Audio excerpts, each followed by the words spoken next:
Mtazamaji wa Laus Media, jina langu naitwa Gidus Laus na mbele yako ni Ezekan, mshikaji ambaye ameweza kutrend baada ya kupostiwa na Millard Ayo.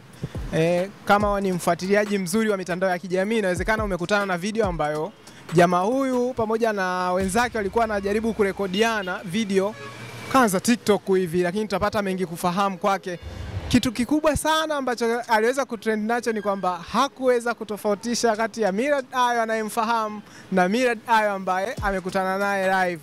Ezekan, mambo vipi? Bwana shwari. Uko poa? Uko poa kabisa. Nimekukuta unafanya kazi ya kutengeneza maua. Nadhani hiyo ndio kazi ambayo unajishughulisha nayo mjini kwe? Of course hiyo ndio kazi yangu ya maua ya upambaji, kutengeneza maua kama msibani, kupamba, kazi hivyo, kupamba gari, ukumbi, ndio kazi zetu hizo.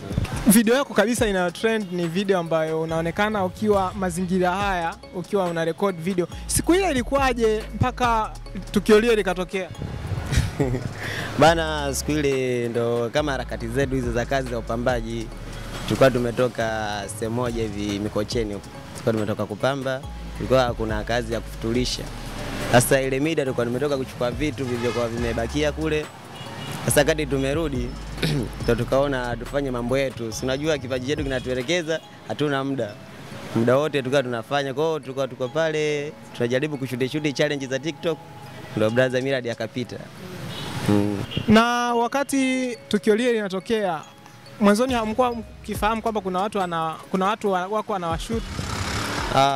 Kweli tuliona gari ilikuwa imepaki, lakini hatukutambua ni nani. Unajua sisi tukaendelea na mambo yetu, lakini baada ya kutuita ndo tukaja tukagundua kama ndo yeye. Huwa unafanya video za TikTok? Yeye nafanyaga. Kwa hiyo ile ilikuwa ni challenge ya wimbo gani? Ile ilikuwa challenge ya wimbo moja hivi wa mimba wa Vanilla wenzake inaitwa Mapenzi Sia. Kwa siku ile ndio ilikuwa tunafanya challenge kwa ajili ya wimbo huo. Ilikuwaje ukashindwa kumtofautisha Millard Ayo unayemfahamu na Millard Ayo ambaye ulikuwa unamuona muda ule?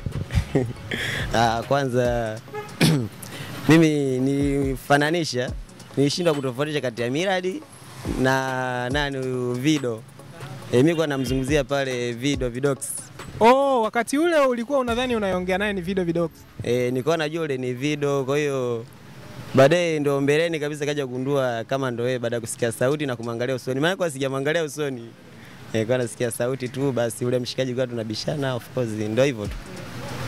Na pengine baada ya tukio lile kutokea, kwanza ulifahamu muda ule kwamba unaongea naye ni Millard Ayo au ni baada ya yeye kuwa ameondoka? Pale nilifahamu baada ya kumaliza ile video na kutuambia kwamba yeye ndio, afu akatuelekeza hata alipotoka. Kwa hapo ndo kaja nikagundua kama nilikuwa naongea na mtu mkubwa bila kufahamu. Baada ya kugundua kwamba umeongea na mtu mkubwa bila kufahamu, ulijisikiaje? Kiukweli nilijisikia aibu. Kwa nini? Kwa sababu nimebishana naye ndiye mwenyewe mpaka nikajaribu kumuuliza unaitwa nani, akaniambia anaitwa Director Manyanya. Na alikwambia anaitwa Director Manyanya. Director Manyanya unamfahamu? Director Manyanya namfahamu mimi, yule anaigiza movie ya Dunia kama sijakosea. Huyo ndo namfahamu kama ndo Director Manyanya ambaye ameigiza mule mwenyewe anajiita Manyanya. Ndio namfahamia. Kuna namna ambavyo tukio lile limebadilisha maisha yako kwa namna moja au nyingine? Limebadilisha, nimepata kujulikana, lakini sijapata chochote, lakini yani kimapato ni kiuchumi sijapata kuongeza, lakini imenisaidia. Sasa hivi nikiposti video wana like, of course hata followers zinawapata, so kama mwanzo. Kwa hiyo namshukuru sana Millard Ayo, mimi naona kanisupport. Na video yako umeipin pale. Je, haujaona fursa yoyote kutokana na tukio hili? Fursa nimeziona, lakini unajua brother, kila kitu inabidi uwezeshwe bwana. Kwa hiyo kwa mimi peke yangu na siwezi. Labda kama kitokea mtu akuniwezesha mimi kazi naweza.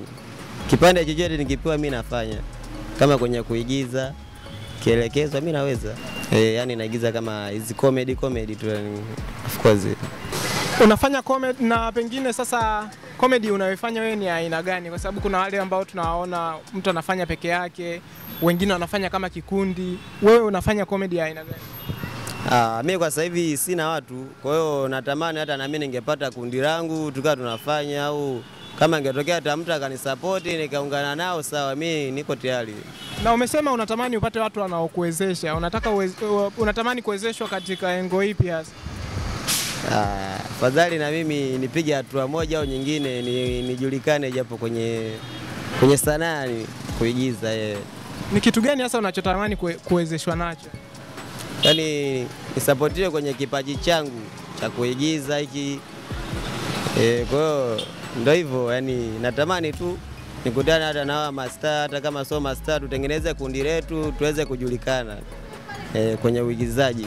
Ni star gani ambaye unatamani kufanya naye kazi au unatamani kuonana naye?